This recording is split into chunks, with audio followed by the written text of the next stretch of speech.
Hi there, welcome to Funding by Alex. My name is Alex, and today I would like to talk to you about the red flags on your pitch deck and the reason investors will turn you down. So, there are five core problems which could lead to rejection. You have to imagine that venture capital or any investor is not aware of how your business works. If you have a new idea, especially if you're something new and disruptive, yeah, it's completely new to them as well. So it's all about trust. They're investing in you, not so much in the idea, but the idea has to be sound. So you are the one who presents the idea. And if your answers are shaky or if your presentation has holes in it, that trust is very difficult to build or maybe even impossible and leads to rejection. Let's go over the core problems. One is made the main one, I would say, is overly optimistic projections. Oh, there's a complete total market. We can capture the entire market. We'll have $1 billion of revenue within 6 months' time, etc., etc. So that's a big red flag. So you need to basically have uh, be aware that has to be realistic. You have to be having realistic projections at all times. The second is a lack of market understanding. So basically, how your market is put together, how is what is the addressable market for the entire product. Then missing or weak competitive analysis. That's nah, I'll go into that in a moment, but it's in essence when you don't have competition or you claim you don't have competition. That's already a big red flag. Then a vague business model. So how will your startup scale? How will they make money? How will you make money? If you can't explain that in very simple language, that's a red flag.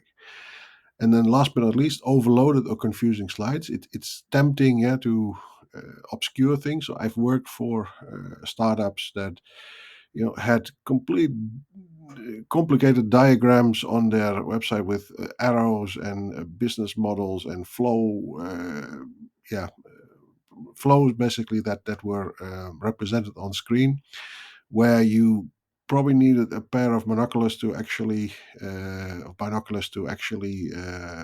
read it, yeah, to really see the details, like a magnifying glass to actually see all the fine print on the slide. So this is also has something to do with how people perceive information. There are people who really love that, so that might be working for them. There are also people who would like to have less text and more pictures. I've ever worked for a guy who really loved to have it as simple as possible, preferably no text, only pictures. That's the most extreme case. And then there were people who really would like to have complete stories on slides. So you have to imagine you yourself, how you make slides is how you also would like to receive information. So think about it, think to yourself, yeah, how you are making these slides and how you could possibly make it more accessible for others. So if it's completely confusing, so in the end, if your mother or your father or your brother or sister actually can't make sense of it, yeah, then the investor might also have a problem. So overly optimistic projections, the root cause there is that they don't have clear assumptions. So you need to have clear assumptions about everything. So no guessing, no maybe if this happens, then that will happen, basically. So these things are all, should be assumptions that are based on something, on reality. You have to back those up with data. So the assumptions have to be there, and then the data needs to back it up. So, what is the growth? What is the market size? You have to really get data with the sources, where you're sourcing it. You have to mention that. And then my advice personally is, like, if you have projections, you have always a base case scenario, a best case scenario, and you have a worst case scenario. So let's say, don't know whether should call it a worst case scenario, but let's say base, best, and extreme maybe. So those things are probably the best way to describe it. Otherwise, it sounds so negative. But the idea is, like, depending on various factors you are not controlling, this could have impact on your projections. So your projections might is okay. Currently, with the economic outlook, This is the way it would pan out. It could be better, it could be worse, and it could also be on par. So rarely is on par, obviously, but I mean, if you have three scenarios, at least you have three scenarios to tell the investor, and it looks very honest when you say, look, if everything goes wrong, this is still what we are going to achieve. And if things go beyond expectation, look, this is the carrot we're dangling in front of you, that it has an upside potential, basically, of this. I've sat through several meetings of clients with investors where the lack of market understanding was unfortunately there. So people claiming a massive market without, identifying the target audience. Then you have to understand three different terminologies. So one is the TAM, so that is the total addressable market. So that's the market you are able to address. Yeah, so that's basically the TAM. Then you have the SAM, that is the serviceable addressable market. So that's a fraction of that. And then you have a fraction of that again, which is the serviceable obtainable market. So in essence, this is again with regards to total market, what can I realistically achieve? So if you are putting resources into play, like what can I actually obtain, the serviceable obtainable market, that is what you're aiming for initially. So these are distinctions that not every startup is aware of.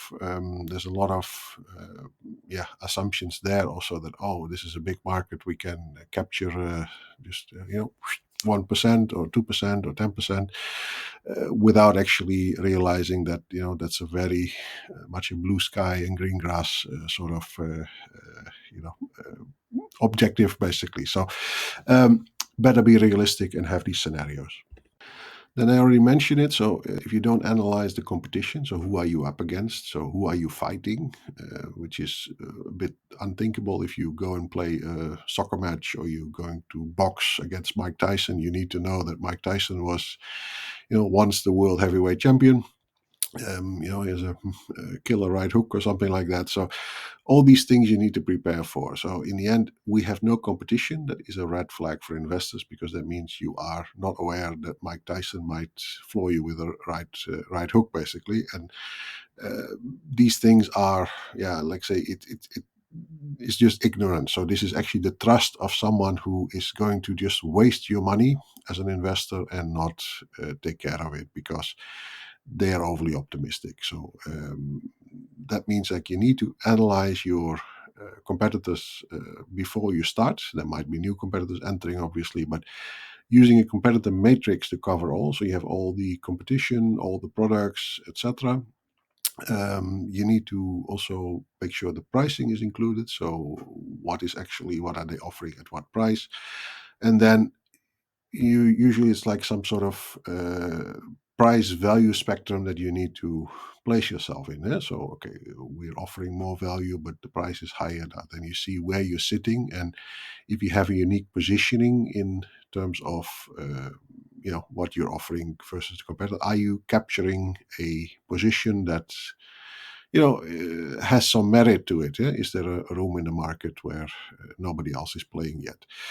Then this is something that you might want to include, you might not want to include. Is it for me? It's you try to avoid a feature comparison list if possible, which means like, oh, my features are this. This is the features of the competitor, because in the end, that also is something that they could very easily fix. So in the end, this is something that makes it a bit, becomes too static in that sense. So you're talking about too rational. You want to speak to some of the emotion, you want to speak some of the mystery of the investor. So a feature list, in some cases, for some investors, might be very useful. They might even request it. Why did you include a feature list? But there are others that might be more confused by it. So again, confusing slides. That's something I'll go into in a moment. So vague business model is another red flag. So be clear about revenue streams. So where do they come from? Where does actually the money come from? How are you going to plan to make money, basically? Then show how you will scale. So you start with a capital, then how will this get bigger? How can you scale this startup without actually requiring additional resources, additional investment? And then when and how will you make money? So how does it work? So in the end, there is usually that's skipped over, or this is too technical or something like that. It's just imagine investors are like your mother, your brother, your father, your sister. uh, they don't know anything about your business. Just assume that. If they do, it's nicer, but just don't assume. If you assume, then you might be explaining something in very technical jargon and skipping over very crucial parts where people just need to build that trust, need to feel that you know what you're doing, and actually explaining something in very simple language, like a school teacher explaining something to a kid. That is actually what is needed to get it over the finish line. So including that is like, when and how will you make money, and of course, how will you spend the money that the investor is going to give you. So this is part of the business model that you need to make. Now, with all this stuff you need to put in, it's also very easy to fall into this trap, basically, which is overloaded or confusing slides. Now, this is also very personal. Some people really love to stuff a lot of information with all the best intentions to stuff their deck with a lot of slides with additional graphs and charts, etc. Trying to pack too much information into a deck is actually, a bad thing.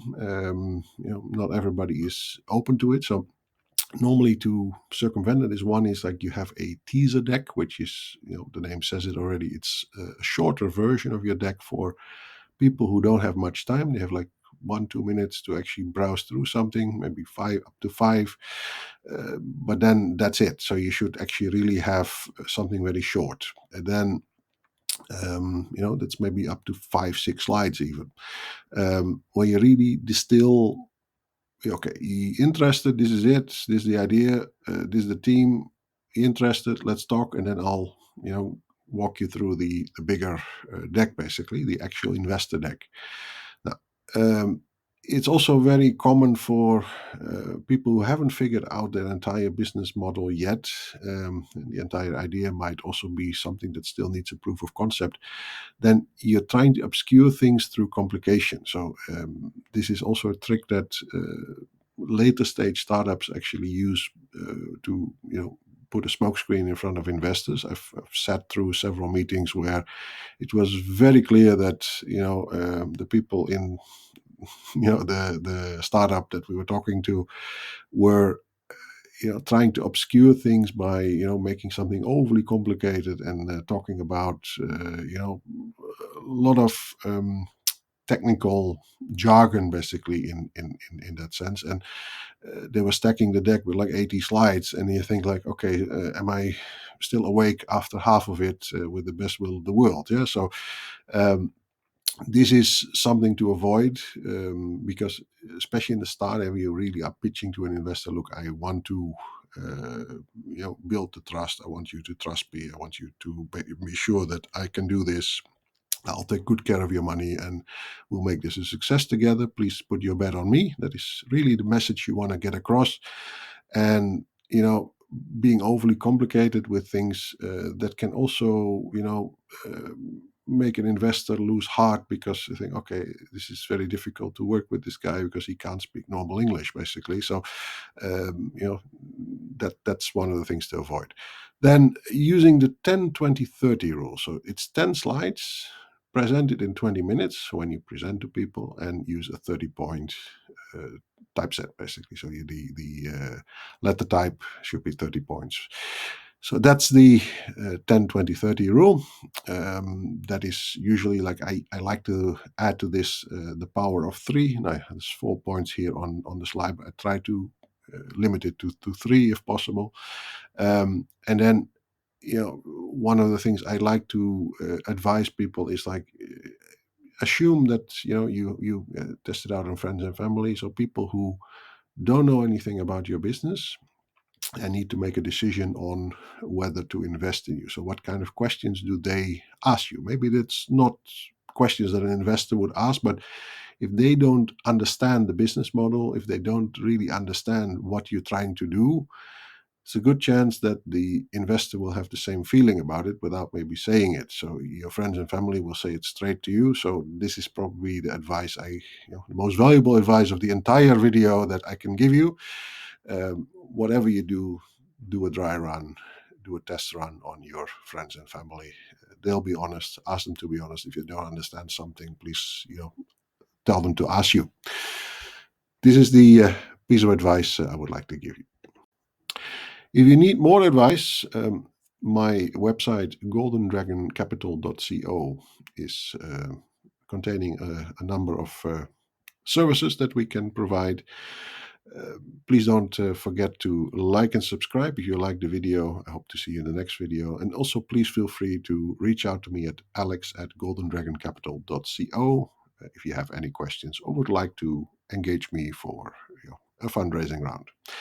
I'm doing anything from pre-seed up to pre-IPO.